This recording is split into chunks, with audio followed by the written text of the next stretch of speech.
아버지 하나님, 이 시대 속에 하나님이 참 하나님의 사람으로 세워질 자가 누구인지 주님께서 세워가심을 믿습니다.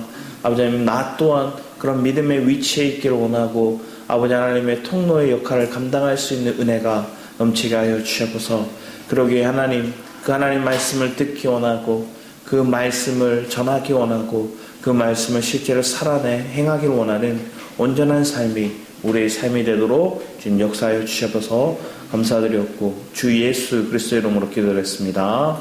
아멘. 시작. 우리 함께 보실 말씀은 예레미야 11장 말씀입니다. 예레미야 11장 말씀입니다. 1절에서 5절까지의 말씀 좀 길지만 우리 교독하면서 읽었으면 합니다. 마지막 5절은 같이 읽도록 하겠습니다. 제가 먼저 읽도록 하겠습니다. 여호와께로부터 예레미야에게 임한 말씀이라 이르시되 너희는 이 언약의 말을 듣고 유다인과 예루살렘 주민에게 말하라. 그들에게 이르기를 이스라엘의 하나님 여호와께서 이와 같이 말씀하시되 이 언약의 말을 따르지 않는 자는 저주를 받을 것이니라. 이 언약은 내가 너희 조상들을 새 풀로 애굽 땅에서 이끌어내는 날에 그들에게 명령한 것이라. 곧 내가 이르기를 너희는 내 목소리를 순종하고 나의 모든 명령을 따르리라. 그리하면 너희는 내 백성이 되겠고 나는 너희 하나님이 되리라. 같이 읽겠습니다. 내가 또 너희 조상들에게 한 맹세는 그들에게 젖과 꿀이 흐르는 땅을 주리라 한 언약을 이루리라 한 것인데 오늘날 이것을 증언하느니라 하라 하시기로 내가 대답하여 이르되 아멘 여호와여 하였노라. 아멘. 오늘 11장 말씀, 지난주 말씀 보면 결국 하나님이 그들이 우상 숭배함을 통해서 그들에게 비를 주시지 않는 모습. 그런데 하나님은 분명히 우리에게 얘기했어요. 그분이 누군지를 얘기하면 오직 여호와는 참 하나님이시다. 그분은 살아계신 하나님이시다. 그분은 영원한 왕이시다.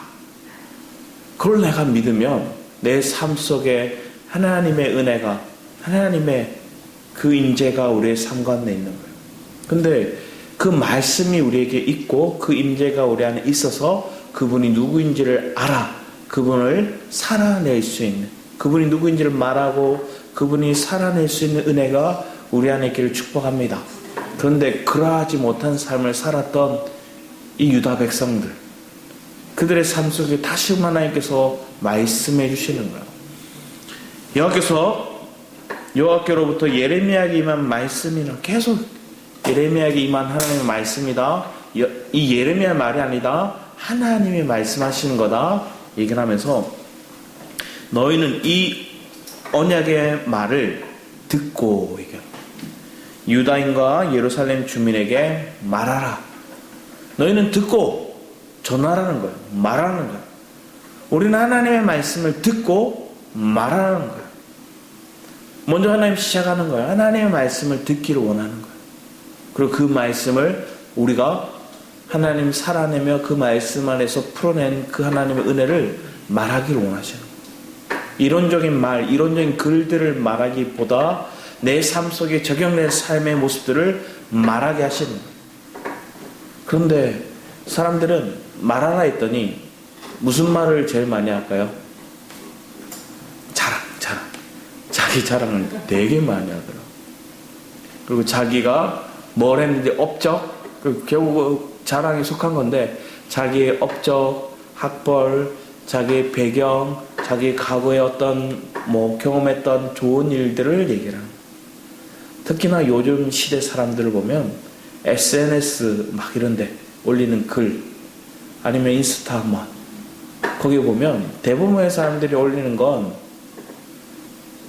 부고 소식을 올리는 사람도 있긴 하지만 대부분은 자랑거리를 올리고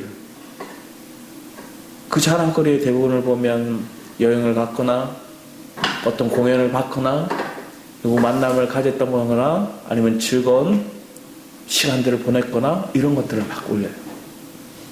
그럼 그걸 보면 상대적으로 지금 나는 밥에 물 말아 먹는데 김치 한 점 먹고 있는데 이 사진을 보니 이 영상을 보니 이 사람들은 좋은 스테이크를 썰고 있고 그러면 상대적 박탈감을 느끼는 거예요. 근데 그 사람도 매번 그런 건 아닐 수 있어요. 어쩌다가 그럴 수 있는 거예요.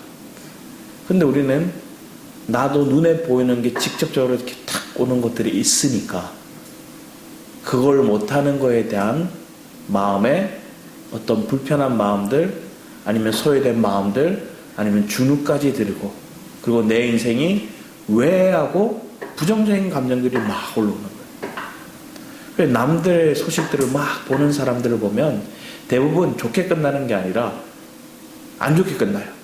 왜? 상대적 박탈감을 느끼니까. 그리고 SNS를 끊는 사람도 있고, 그리고 그거에 너무 영향을 받으면 내 마음이 나도 한번 가야지 하고 팍 질러버리기도 하고. 근데 우리는 하나님 주신 은혜를 따라 순리적으로 여행 가게 할 때는 가고, 외식하게 하면 외식도 하고, 함께 교제를 하고, 함께 문화도 누리고 필요해요. 안 필요한 게 아니에요. 가족 간의 시간들 필요해요. 근데 그 시간들 속에서 하나님께서 우리에게 원하시는 어떤 그것을 통해서 사람들에게 알리고 드러내고 자랑하길 원하는 게 아니라, 실제적인 그 속에서 하나님이 우리에게 안배하시는 그런 화목을 도모할 수 있는 시간들이 되고 있는가? 내가 받았던 이 사랑을 전하고 있는 시간이 되는가? 하나님 주신 말씀을, 이 마음을 나는 저들에게 말하고 있는가? 그러면 그거 안 가도 우리가 나눌 수 있는 거예요. 그러면 뭐 할까요? 주는 자가 복이 있다 얘기를 했고, 내 인생이 주는 인생으로 바뀌었다니, 구원하는 인생이 아니라 내가 홍한 쪽도 나눠줄 수 있는 은혜, 내가 받은 은혜, 받은 말씀을 나눠줄 수 있는 삶. 그랬더니 내 안에 뭐가 될까요? 더 풍성해지는 거예요. 더 샘솟기 시작하는 거예요. 더 나누기 시작하는 거예요. 간증도 보면 한 번 전해서 그 말이 다듬어지지 않아요. 한 번 전하고, 두 번 전하고, 뭐 10번 전하고 보면 여기에 짜임새 있게 이게 막 만들어지더라고요. 근데 우리는 그걸 두려워할 때가 많아요. 왜? 저 상대가 나를 이상하게 생각하면 어떡하지? 하는 마음들. 그리고 지금 저 사람이 내 말을 안 듣는데 하는 상황. 그러면 이 안 듣는 이유는 크게 두 가지죠. 왜?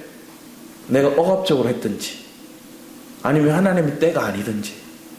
그러면 하나님의 마음을 따라서 내게 말하라 하는 시간들에 말하고, 또 그 사람들이 부정적인 감정을 표출하더라도 감당하라 얘기하면 기다리는 거예요.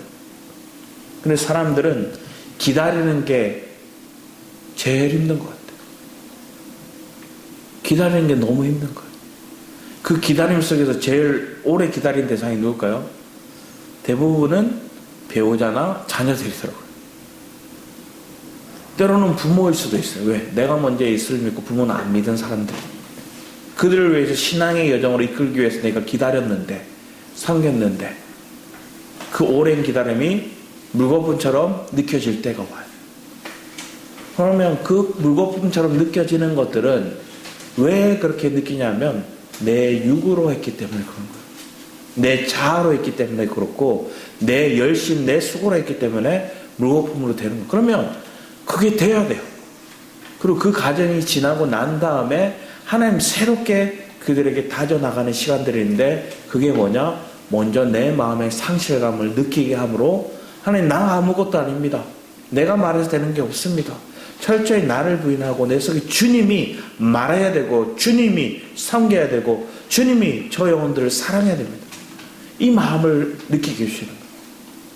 그러면 그 마음을 따라 하나님 앞에 내 마음을 올려놓고 기도하기 시작하다 보면, 하나님 나도 모르게 과거에는 그렇게 성질 나던 게, 그렇게 꼴보기 싫던 게, 처음 뭐 예뻐 보이진 않더라도 그러려니가 되더라는 거예요. 여러분의 삶 속에 그러려니가 있습니까? 아니면 못 참겠다가 있습니까? 그렇죠. 그럴 수 있지. 그럴 수 있지. 5개. 그러려니 4개. 우리 짧은 거로 가요.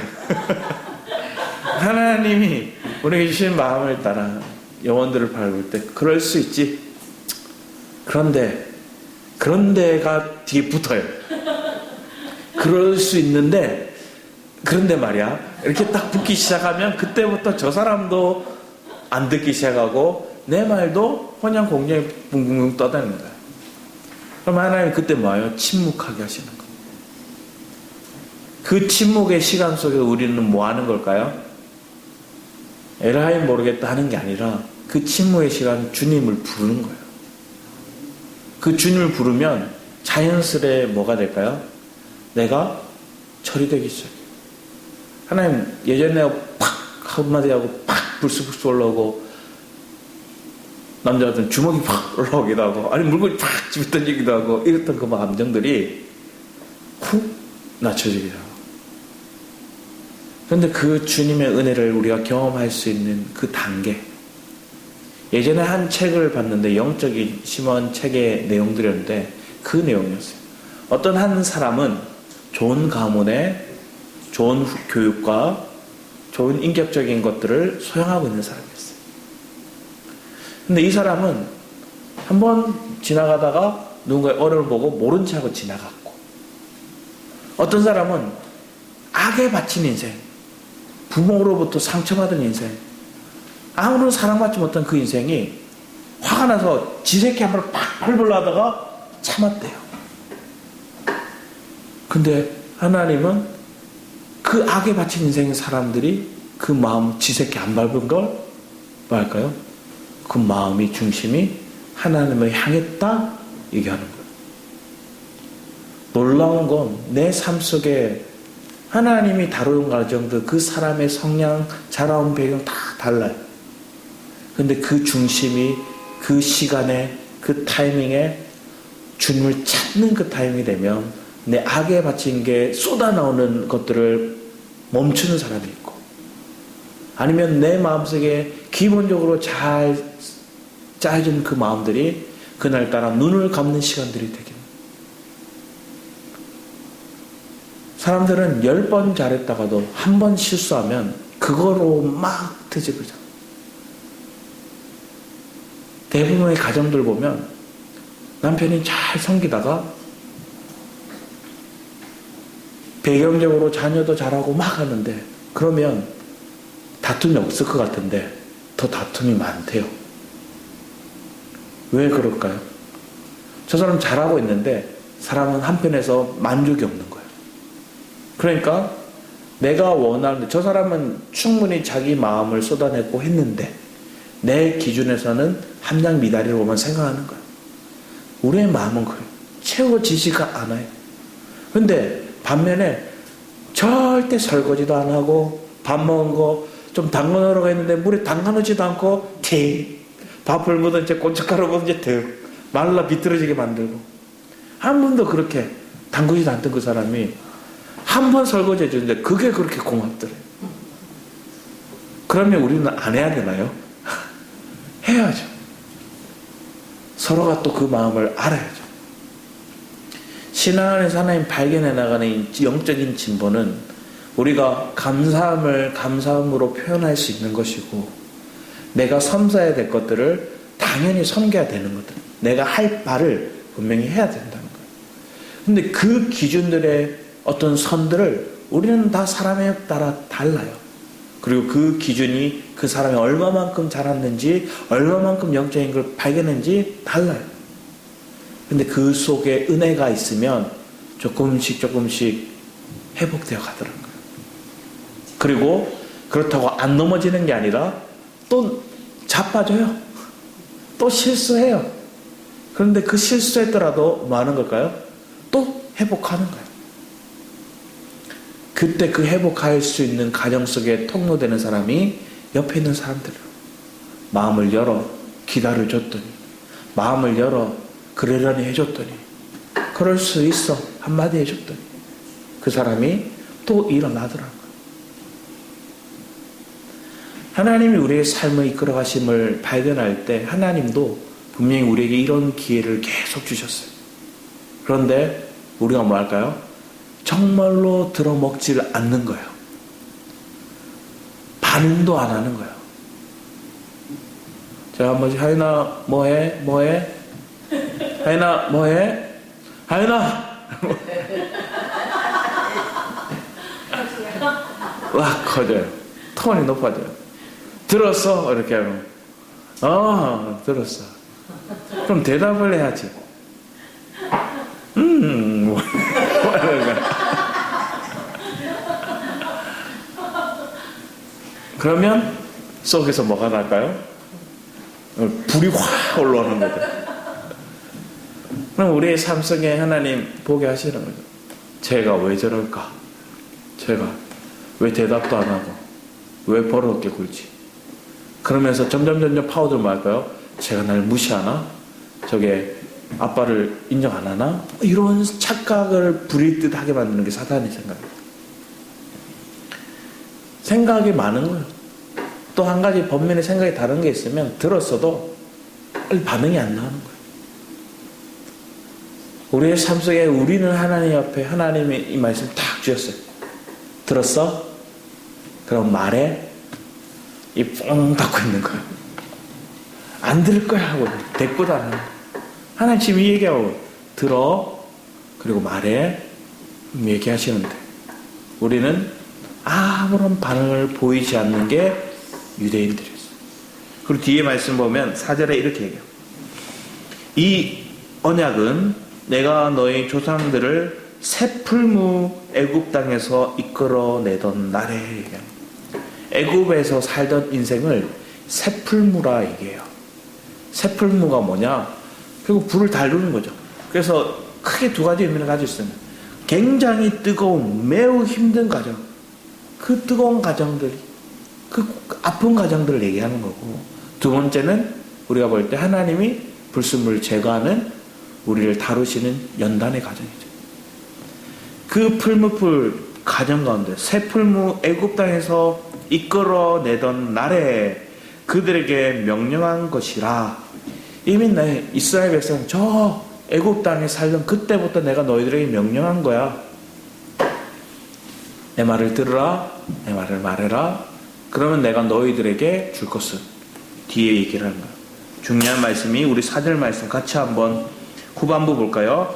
곧 내가 이르기를 너희는 내 목소리를 순종하고 나의 모든 명령을 따라 행하라. 그리하면 너희는 내 백성이 되겠고 나는 너희의 하나님이 되리라. 너희는 내 백성이 되고 나는 너희의 하나님이 되리라 얘기했어요. 우리 출애굽기 말씀을 볼까요?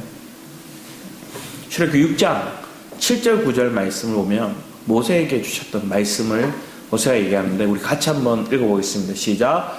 너희를 내 백성으로 삼고 나는 너희의 하나님이 되리니 나는 애굽 사람의 무거운 짐 밑에서 너희를 빼낸 너희의 하나님 여호와인 줄 너희가 알지라. 내가 아브라함과 이삭과 야곱에게 주기로 맹세한 땅으로 너희를 인도하고 그 땅을 너희에게 주어 기업을 삼게 하리라. 나는 여호와라 하셨다 하라. 모세가 이와 같이 이스라엘 자손에게 전하나 그들의 마음의 상함과 가혹한 노역으로 말미암아 모세의 말을 듣지 아니하였다. 처음에 이스라엘 백성. 자, 왜 모세가 지금 이 자리에 있게 됐어요? 애굽 땅에 다시 돌아왔을까요? 그들이 400년의 고역 동안 힘들어서 하나님 앞에 부르짖었어요. 하나님 너무 힘들어요. 하나님 찾았거든요. 요셉을 알지 못하는 왕조가 세워졌고 그 왕조들 그들을 종으로 노역으로 고통 가운데 뒀어요. 그러니까 그들은 부르짖었어요. 하나님. 그때 부르짖기 시작할 때 하나님 모세를 준비하셨어요. 자, 모세를 준비하는 모세가 하나님의 은혜 속에서 죽지 않고 바로의 딸 그 공주의 자녀로 세워졌어요. 가장 뛰어난 학문, 가장 뛰어난 무공, 학술들을 다 배웠어요. 40세가 되었을 때 그의 목적은 뭐예요? 나는 히브리인이 이 백성들을 구원하리라. 자기의 어떤 뛰어남, 자기의 뛰어난 용맹함, 그걸로 이 백성들을 구하려고 했어요. 그 결과는 뭐였어요? 애굽 사람을 죽이는 거였어요. 그 죽임의 결과는 뭐예요? 자기 생명조차 구원하지 못하는 도망자 신세로 도망 나와야 됐어요. 그리고 미디안 광야로 갔던 거예요. 그리고 그 40년의 미디안 광야 생활 동안 뭐예요? 그가 애굽에서 배우고 열심히 했던 그 자기 수고, 열심, 자기의 어떠함 이게 다 철저히 뭐한 거예요? 사라지고 처리된 거예요. 그게 불 가운데 처리된 거예요. 내 자랑, 내 열심. 그랬더니 주님이 호렙산에서 그를 네가 선 땅 거룩한 땅이 내 신을 벗으라 벗고 가요. 그랬더니 주님이 말씀하신 건 네가 내 백성을 구원하러 애굽을 가야 되겠다. 계속 못한다 그래요. 말이 우둔하다 얘기를 해요. 그 말의 의미에서 내가 지금 애굽의 말도 까먹었어요. 이브리 말도 까먹었어요. 그의 인생 가운데 자기가 철저히 비워지는 시간 그 40년 그래서 80이 되어서 내가 이끌어줄게. 그리고 아론도 붙여줄게. 그래서 오는 거예요. 그래서 80이 되어서 이스라엘 백성들 앞에 섰고 그 백성들에게 이 하나님의 말씀을 전합니다. 애굽 사람의 무거운 짐에서 너희를 빼낸 너희 하나님 여호와인 줄 너희가 알지어라. 자, 지금 인생은 뭐예요? 노역 가운데 있어요. 가혹한 삶을 살았어요. 마음도 몸도 다 상했어요. 그런 백성에게 하나님 여호와가 너희들을 다 회복할 거야 얘기했더니 안 믿어져요. 그래서 이 뒤에 7장부터 시작해서 뭐가 나올까요? 10가지 재앙을 보여주시는 거예요. 10가지 재앙을 통해서 하나님이 하나님의 백성을 지키시고 저 애굽의 그들 가운데 부는 여러 가지 재앙들을 목도하게 하시는 거예요. 그리고 그들을 출애굽하게 하시는 거예요. 그러면 그들에게 하나님 약속하셨어요. 내가 아브라함과 이삭과 야곱에게 주기로 맹세한 땅으로 너희를 인도. 가나안 땅이죠. 젖과 꿀이 흐르는 가나안 땅. 그 땅을 너희에게 주어 기업을 삼게 하리라. 그 땅이, 그 가나안이 그들의 기업이에요. 자, 그런데 오늘 얘기는 그 하나님이 그 기업을 뺏겠다 얘기하시는 거예요, 사실은. 너희가 내 말을 듣지 않았기에 너에게 준 그 기업을, 그 땅을 내가 뺏겠다. 너희들 그러기 전에 또 기회 주는 내 말을 듣고 내 말을 말하고 내게 준 그 언약들을 너희들이 행하라. 그런데 우리는 그걸 해낼 수 있는 능력이 없어요. 철저히 없는 거예요. 그래서 하나님을 간절히 찾아야 되는 시간들이 필요한 거예요. 하나님 앞에 나아가는 시간이 은혜가 필요한 거예요. 날마다 깨어서 하나님을 부르짖는 시간이 우리에게 필요한 거예요. 하나님의 은혜 없이는 내가 살 수 없습니다. 하나님의 말씀 없이는 내가 숨 쉴 수조차 없습니다. 아버지 하나님, 세상의 양식에 취하지 않게 하시고 사단이 주는 그 미혹에 내가 물들지 않기 위해 하나님의 약속의 말씀이 내 심령에 뿌리 깊이 내려지기 원합니다. 그러기에 그 말씀을 내게 들려오게 하시고 그 말씀을 내게 믿기를 원합니다. 내가 믿으면 그 누구도 나의 믿음을 뺏을 수가 없습니다. 내가 가진 돈, 내가 가진 어떤 부유함, 내 건강, 내 자녀, 내 남편, 내가 가지고 있는 배우자, 내 부모까지 빼앗아 뺏길 수도 있어요.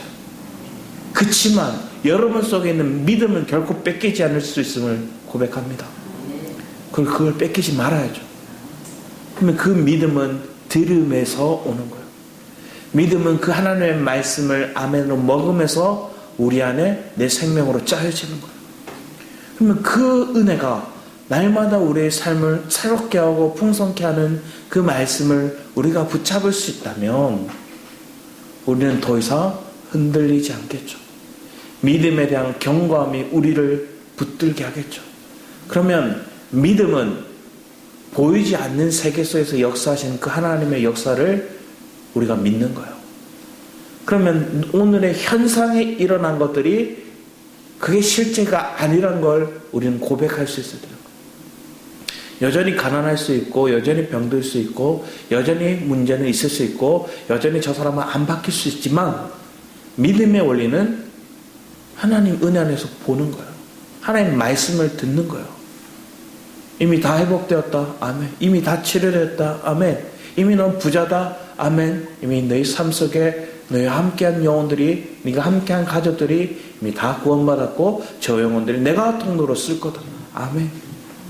그 은혜를 바라보며 살아갈 수 있다면 우리는 더 이상 인상 찌푸리지 않겠죠. 근데 순간순간 말씀을 너무 잘 잊어버려요. 너무 깜빡깜빡하는 거예요. 깜빡깜빡하지 말고 우리가 말씀을 주야로 묵상할 수 있는 그 하나의 말씀을 고백할 수 있는 삶이 되길 축복합니다. 그러면 이렇게 얘기를 하죠. 내 백성이 되고 나는 너희의 하나님이 되리라.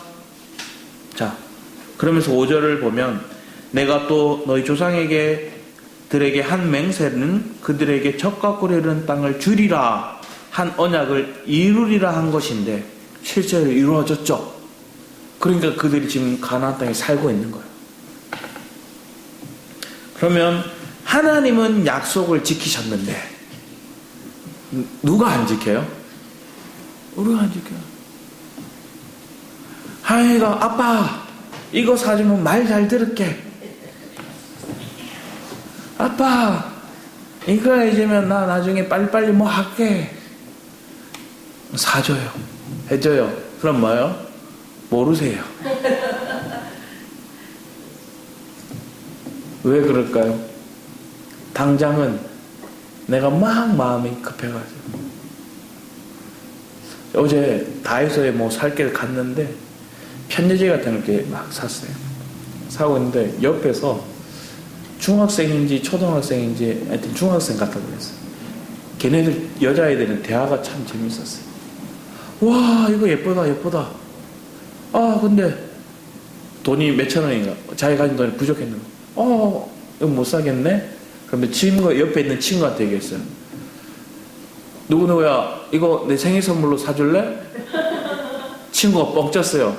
그리고 그 옆에 있던 친구가 얘기해요. 네 생일 11월 달이잖아. 이렇게 얘기해요. 11월 생일을 지금 생일 선물로 사달라고. 왜 그럴까요? 우리가 그래요. 내가 지금 이거 갇혔고 꽂혔고 갖고 싶은 욕망이 강하면 그거에 마음 뺏기는 거예요.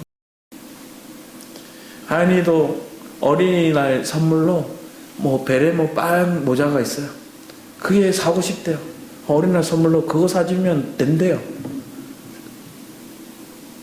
그 장모님이 사주셨어요. 사주셨더니 뭐예요? 어린이날 되니까 또 다른 게 원하는 거예요.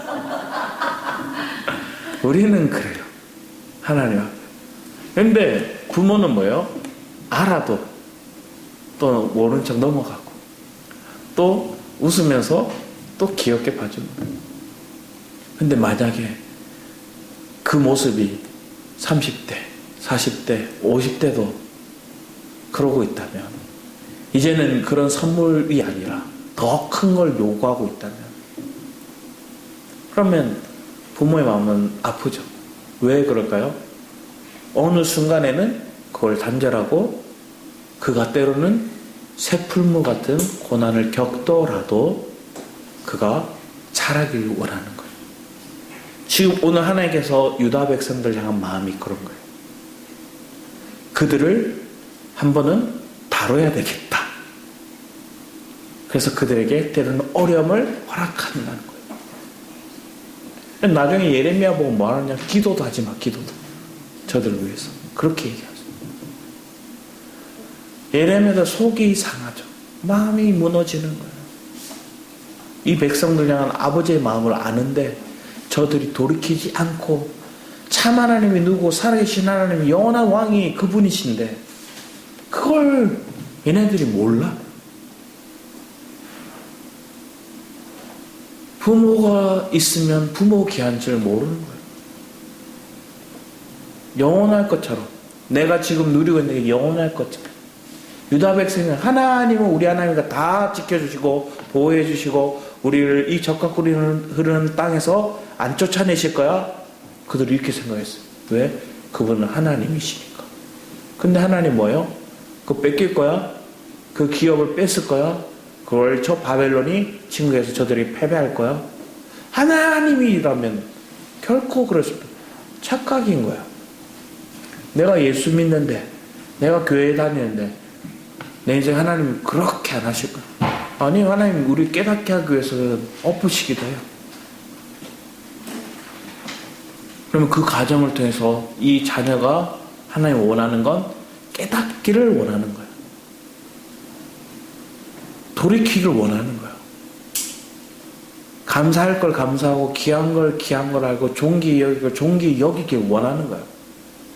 그래서 그들이 말하는 것 4절에 너희는 내 백성이 되고 나는 너희의 하나님이 되리라. 하나님 이걸 그들에게 주기 원하는 거예요. 하나님의 최상의 축복이에요. 너희는 내 백성, 나는 너희 하나님. 그러면 너희들 아무것도 안 구해도 돼. 내가 다 책임져 줄 거야. 내 부모가 누구인지 그 부모가 다 감당해 주겠다는 거예요. 근데 그 부모를, 그 하나님을 인정하지 않고 바알을 섬기는 거예요. 우상을 섬기는 거예요. 뒤에 말씀을 또 보겠습니다. 아멘 여호와여 하였노라 얘기하는 거예요. 이 말은 뭐냐? 하나님은 약속을 다 지키셨으니까. 자, 하나님은 너희들 주리라 한 언약을 이루리라. 하나님은 그들에게 주리라고 했던 그 젖과 꿀이 흐르는 가나안 땅을 줬으니까 하나님은 약속을 지키셨어. 아멘입니다. 맞습니다, 주님. 그럼 우리도 그 언약을 지키겠습니다 하는 게 아멘 여호와여 하였노라. 하나님, 우리도 하나님 앞에 그렇게 되기를 원합니다. 아멘 하고 고백하는 거예요. 주 하나님은 결국은 이 백성들을 어디서 그들을 건져서 인도하는지를 분명히 얘기하고 있어요. 근데 그들은 돌이키지 않고 자꾸만 거짓에 빼앗기니까 하나님 그들을 고난을 허락하시는 거예요. 세품으로 허락하시는 거예요. 다시. 우리 뒤에 말씀 보면 17절 말씀 볼까요? 17절 말씀 보면 바알에게 분향함으로 나의 노염을 일으킨 이스라엘 집과 유다 집의 악으로 말미암아 그를 심은 만군의 여호와께서 그에게 재앙을 선언하니 자, 너희들의 기업을 다 빼앗을 거야. 너희들의 재앙을 내릴 거야. 왜? 북이스라엘 이미 멸망했고요. 남유다 여전히 하나님을 신뢰하지 않고 거짓된 우상을 그들의 신으로 받아들이고 있습니다. 너희들에게 재앙이 내릴 거야. 오늘날 우리에게 우상은 뭔가를 보는 거예요. 사람들 하나님 저 예수 믿는데요, 하나님 믿는데요 하지만 우리 속에 하나님보다 더 좋아하고 사랑하고 그런 게 많아요. 그 증거는 우리의 시간과 우리의 물질과 우리의 에너지, 우리의 모든 것들을 우리의 우상에게 쏟아내고 있어요. 하나님을 바라보고 하나님을 알고자 하는 마음보다 사람들은 직장생활을 하는데요. 직장생활을 하면서도 하나님을 가장 사랑할 수 있어요. 왜? 그 직장생활이 돈 버는 데 목적이 아니라 나를 통해서 하나님을 드러내기 원합니다. 그래서 거기에서 내가 하나님께 들은 말씀을 그들에게 전하고 살아내고 행할 수 있다면 그럼 그것은 직장이 아니라 선교지죠. 하나님은 그런 인생으로 우리를 부르시고 세우시고 인도해 가시기 전했습니다. 그렇게 영혼들에게 내가 누리고 있는 이 생명의 본질을 증가할 수 있다면 하나님 기뻐하시겠죠. 18절 이하의 말씀 보면 예레미야가 어느 지역 사람이라고 말씀드렸나요? 아나돗 사람이라 되겠어요. 이 아나돗은 옛날부터 제사장 가문의 정착지, 집착촌 같은 곳이에요. 그래서 거기 제사장들이 많이 살고 있는데 사실은 그 제사장들 중에서도 다윗 때 뭐였어요? 사독 계열이 아닌 배반하거든요. 원래 제사장이. 그래서 쫓겨나서 고향으로 와 있어서 어떻게 보면 원래 왕가에서 왕족에게 신임받던 그 제사장 가문이 쫓겨난 거예요. 반역해서. 그리고 죽지 못하고 죽이지 않고 살려둬서 어떻게 보면 귀양 보낸 거야. 그러면서 집성촌으로 그들이 모여서 살고 있던 게 이 아나돗이었는데 거기에 있던 사람들이 지금 예레미야가 하는 말들을 듣고 제일 먼저 성질내는 거예요. 고향 사람. 고향 사람이. 고향 사람들이 그를 인정하지 않아요. 욕을 했겠죠. 저 새끼 하면서 왜 저기 가가지고 예루살렘 가가지고 왜 저러고 있냐. 지 혼자 잘났냐고. 저거 안 되겠다 얘기하면서 죽이려고 했어요. 그러니까 누가 마음이 상해요? 예레미야 너무 마음 상해요. 왜? 자기 친족들이 있어요. 가족들이 있어요. 자기 고향 사람들이에요.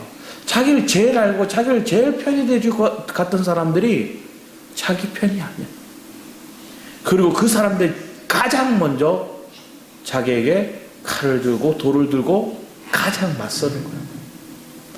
그랬더니 이 예레미야도 성질이 보통이 아니에요. 그러니까 뭐라 얘기하냐 보냐면 나는 끌려서 도살당하는 순한 어린 양과 같으므로 그들이 나를 해하려고 깨하기를 우리가 그 나무와 열매를 함께 박멸하자 그를 살아있는 자의 땅에서 끊어서 그의 이름이 다시 기억되지 못하게 하자 함을 내가 알지 못하였나이다. 자기가 지금 이렇게 됐다는 거예요. 우리 이사야서 53장 말씀에 보면 이사 53장 7, 8절 말씀 같이 한번 읽어보겠습니다. 시작.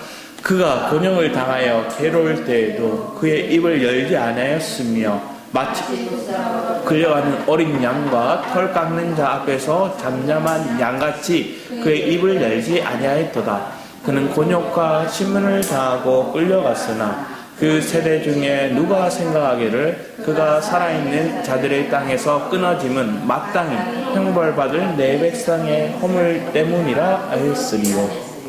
이 대상은 예수님을 상징하죠. 예레미야도 자기도 예수님을 상징하는 거예요. 자, 오늘날 우리가 도살장에 끌려가는 어린 양같이 된다는 건 내가 아닌 그리스도가 그렇게 하시는 거예요. 그러면 그 그리스도와 내가 연합을 이루면 내 삶도 그리스도가 가심을 믿고 그 은혜를 내가 누리면 그 그리스도는 죽음으로 끝나지 않고 뭘로 했어요? 부활하셨어요. 그 부활의 생명을 얻기까지. 그리고 그 주님의 죽으심을 통해 뭐요? 저 영혼이 살아남을 보는 거예요. 한 선교사님이 저기 남미로 선교를 갔어요. 선교를 하는데 이 문장을 가지고 설명했어요. 도수장으로 끌려가는 어린 양 얘기했어요. 그랬더니 그 원주민이 살던 그 지역에는 양이 없어요. 양을 본 적이 없어요. 보다가 이 선교사님이 뭐라 했느냐? 저 도수장으로 끌려가는 돼지 새끼를 이렇게 얘기했어요. 왜? 거기 사람들이 제일 아끼는 게 돼지였거든요. 그러니까 그때 그 사람들에게 감정이입 이 문장을 설명해 주기 위해서 그 돼지를 설명하더라고요. 예전에 진짜 양을 잡는 장면을 제가 봤었어요. 몽골 갔을 때인데 몽골에 이렇게 비전 트립을 갔었어요. 가서 실제로 게르라는 이렇게 곳을 살면서 거기에 정말로 해가 안 져요. 그날 9시가 됐는데 해가 떠 있어요. 우리 그들이 양을 잡는데 주인이 양을 다 이렇게 눕혀요. 그리고 칼을 가지고 그 지방이 가장 많은 곳을 칼로 이렇게 살살살살 이렇게 하더라고요. 그러면서 어떻게 하냐면 손을 쑥 놓더라고요. 거기서요. 그리고 손을 쑥 놓고 가만히 있으니까 양이 설 하면서 하늘 보고 죽더라고요. 저 뒤에 그 양의 주인의 아내, 그러니까 여주인은 막 울고 있더라고요. 근데 왜 그렇게 죽이느냐? 제일 고통 없이 죽이는 방법이래요. 그래서 가장 고통이 없는 부위를 칼로 잘라내고 그리고 손을 넣어서 심장을 이렇게 움켜쥐는 거래요. 그러면 움켜쥐면 서서 이렇게 간대요. 제일 고통 없이 죽이는. 그래서 몽골에서 그 양이 그렇게 주인 품에서 서르르 죽는 장면을 봤거든요. 그걸 보고 한편에 생각이 들어요. 예수 그리스도가 어린 양을 대신은 그분이 우리를 위해서 막 소리 짓고 난 죽을 거야 하지 않으셨잖아요. 기꺼이 그 쓸개 반죽도 마시지 않은 채 그분은 고통을 감당하시고 죽으셨어요. 물과 피를 다 흘리셨어요. 그분의 죽으심이 우리의 인생 가운데 내가 어떤 형벌에서 나를 건진 바 되었는지를 우리가 안다면 그 하나님의 말씀을 소홀히 여기지 않겠죠. 우리는 그 감각을 잃어버리니까 한번 생각해서 내 목숨을 건진 사람, 내게 천하에 둘도 없는 한 사람의 은인, 그 사람의 말, 그 사람의 표정은 우리는 뭐예요? 귀담아 들어요. 그리고 그 사람을 도우려면 기꺼이 희생해요. 근데 그걸 잊어버리는 거예요. 그러니까 못 들은 척 하는 거예요. 귀담아 듣지 않는 거예요. 그리고 그것에 대해서 전하지 못하고 있는 거예요. 본질은 거기에 있어요. 이 어린 양이듯이 그 그리스도의 사랑을 우리가 아는가 모르는가, 그 사랑을 내가 알고 그 감격이 내 마음을 중심을 사로잡고 있다면 기꺼이 그분이 어떠한 분이신지를 자랑하게 돼 있어요. 자, 그러고 난 다음에 예레미야는 조금 틀리게 행동해요. 어떻게 행동하냐, 밑에 보면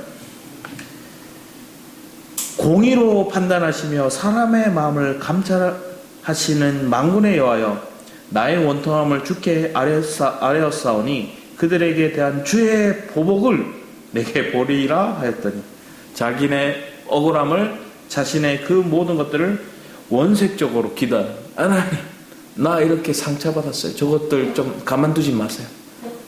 예레미야는 이렇게 얘기했어요. 근데 놀라운 사실은, 그래서 실제적으로 고통, 어떤 어려움이 그 땅 가운데 재앙이 임하지만 하나님 놀라운 사실은 다시 하나님 그에게 얘기해 주는 게 있어요.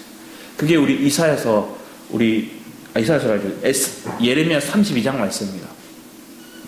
32장 6절에 9절 말씀인데, 주님이 예레미야에게 하시는 말씀이에요. 우리 같이 한번 읽어보겠습니다. 시작. 예레미야가 이르되 여호와의 말씀이 내게 임하였느니라 이르시기를, 보라 내 숙부 살룸의 아들 하나멜이 내게 와서 말하기를, 너는 아나돗에 있는 내 밭을 사라, 이 기업 물을 권리가 내게 있느니라 하리라 하시더니, 여호와의 말씀과 같이 나의 숙부의 아들 하나멜이 지휘대 뜰 안 나에게 와서 이르되 정하노니, 너는 베냐민 땅 아나돗에 있는 나의 밭을 사라, 기업의 상속권이 내게 있고 물을 권리가 내게 있으니 너를 위하여 사라 하는지라. 내가 이것이 여호와의 말씀인 줄 알았으므로 내 숙부의 아들 하나멜의 아나돗에 있는 밭을 사는데 은 17세계를 달아주되. 한번 생각해 보세요. 지금 이 남유다 땅은 어떻게 될 거예요? 곧 멸망할 거예요. 다 뺏길 거예요. 우리나라가 일제치하에 딱 있죠. 그런데 내 친척이 와서, 일본이 이제 점령되기 직전인데 내 밭 사.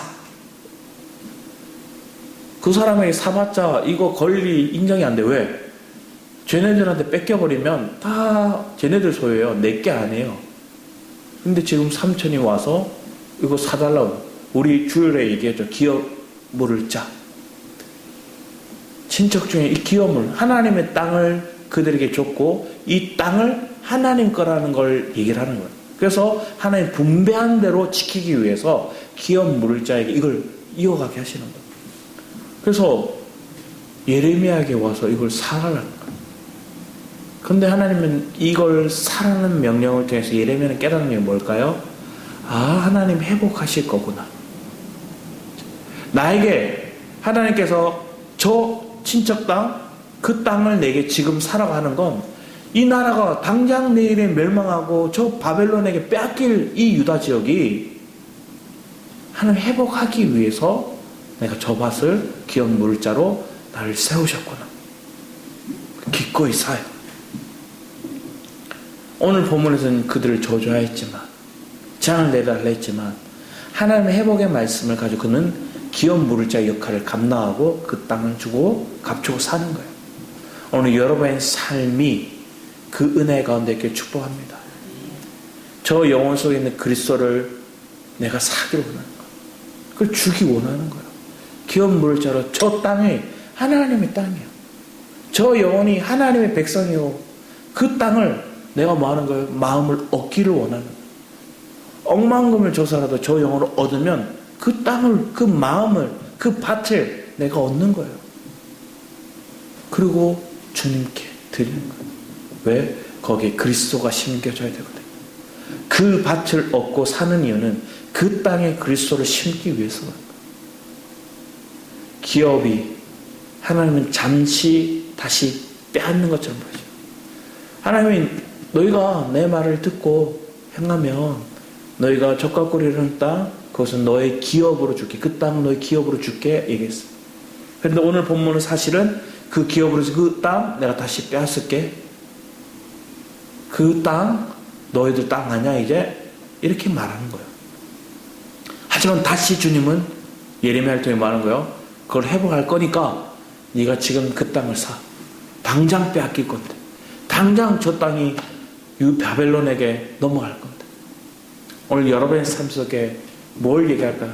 내가 지금 손해보더라도 손익계산을 계산하는 게 아니라 수에 밝아서 아니면 앞날에 대해서 내가 조금 안다고 해서 먼 미래까지 영원한 세계까지 보지 못하는 우리가 조금 남들보다 한 수 두 수 본다고 해서 전부를 아느냐 내 기득권을 위해 살아가고 있다면 그 사람의 결말은 망하는 거예요.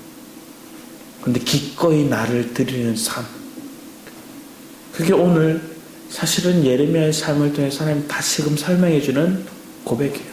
우리 고린도 후서 11장을 잠시 보겠습니다. 고린도 후서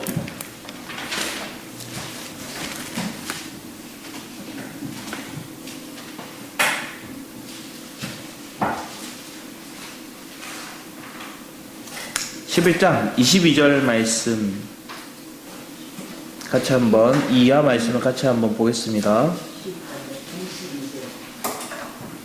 고린도후서 11장 22절 말씀.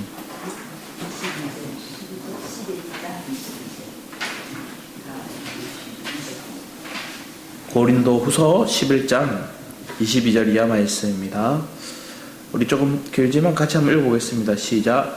그들이 히브리인이냐 나도 그러하며 그들이 이스라엘이냐 나도 그러하며 그들이 아브라함의 후손이냐 나도 그러하며 그들이 그리스도의 일꾼이냐 정신없는 말을 하거니와 나는 더 그러하도다. 내가 수를 넘치도록 하고 옥에 갇히기도 더 많이 하고 매도 수없이 맞고 여러 번 죽을 뻔하였으니 유대인들에게 40에 하나 감한 매를 5번 맞았으며 3번 태장으로 맞고 1번 돌로 맞고 3번 파선하고 일주일을 깊은 바다에서 지냈으며 여러 번 여행하며 강의 위험과 강도의 위험과 동족의 위험과 이방인의 위험과 시내의 위험과 강야의 위험과 바다의 위험과 거짓 형제 중의 위험을 당하고 또 수고하며 애쓰고 여러 번 자지 못하고 줄이며 목마르고 여러 번 굶고 춥고 헐벗었노라.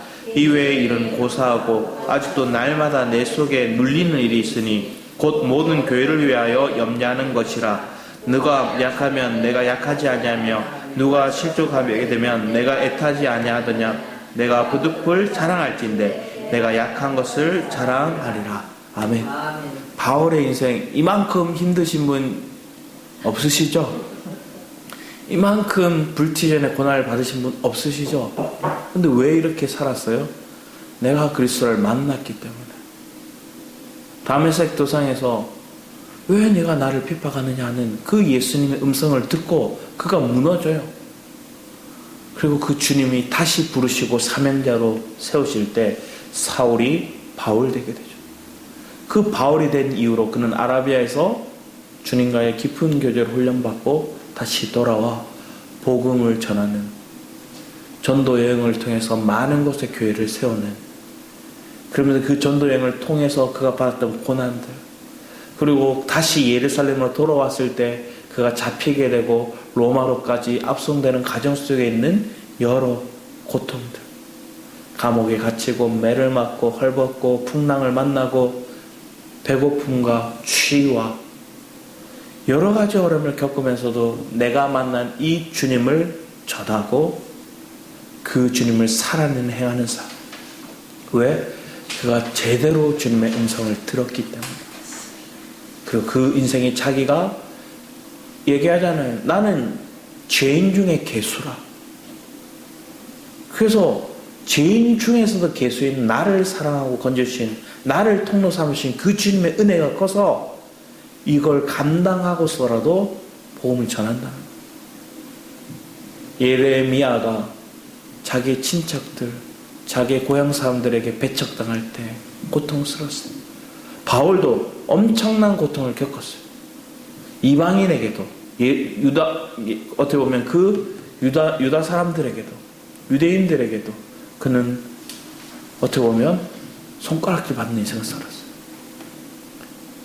많은 배움을 가졌고 좋은 가문에 살았지만 그는 기꺼이 자기가 듣고 주님이 말하라 하고 그 주님이 행하라 하는 것, 그리고 그 주님은 이미 그에게 모든 걸 다 이루어주신, 지키신 하나님을 믿었기에 기꺼이 나를 드리는 것. 내가 나의 백성이 되고 나는 너의 하나님이 되라는 그 감격, 그 은혜가 바울의 마음을 사로잡아 기꺼이 그의 인생을 드리는 인생이 살았어요. 바울까지는 아니더라도 기꺼이 내 인생을 지금 주님께 드리는 인생, 그리고 내가 듣고 그 주님에게 말하고 그 주님으로 사는, 행하는 인생이 저와 여러분의 삶이 되기를 축복합니다. 기도하겠습니다. 아버지 하나님 감사드립니다. 하나님이 우리의 삶 가운데 찾아오셔서 내게 어떠한 은혜를 주셨는지, 하나님의 모든 은혜를 내가 누리고 그리고 그 은혜 속에서 그 음성에 귀 기울이고 그 말씀을 듣고 그 말씀을 따라 내가 전하는 통로의 삶을 살고자 말하며 내 삶 속에 실제되는 그 그리스도의 영의 임재 속에 그 그리스도를 살아내고 그 그리스도를 드러내고 내 인생에 그 아버지 하나님의 신실하심을 아버지 하나님이 행할 수 있는 온전함이 부득불 나를 자랑하면서가 아니라 나의 약함을 자랑함으로 그 주님의 강함을 드러낼 수 있는 우리 성도들의 삶이 되도록 주장하여 주셔서 감사드렸고 주 예수 그리스도의 이름으로 기도드렸습니다. 아멘. 우리 주님 말씀하시면 찬양하시며 준비하신 예물을 드리기 바랍니다.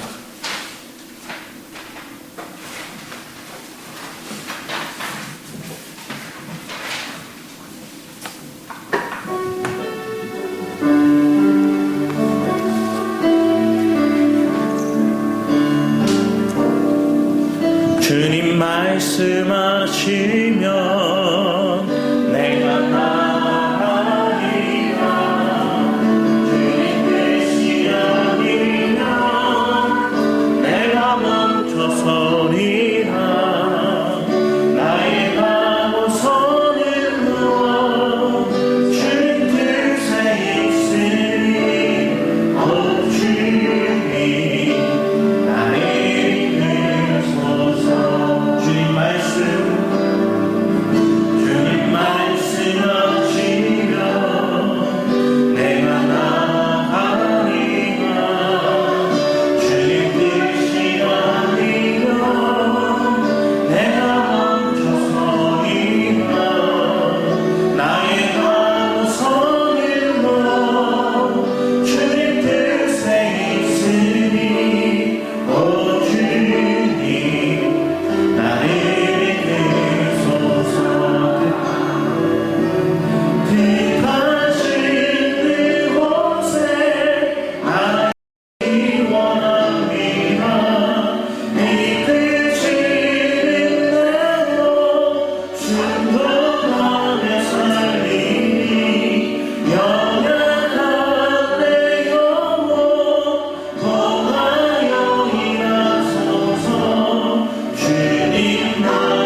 우리 함께 기도하기 원합니다. 오 주님, 그 주님의 말씀을 내가 듣기 원합니다.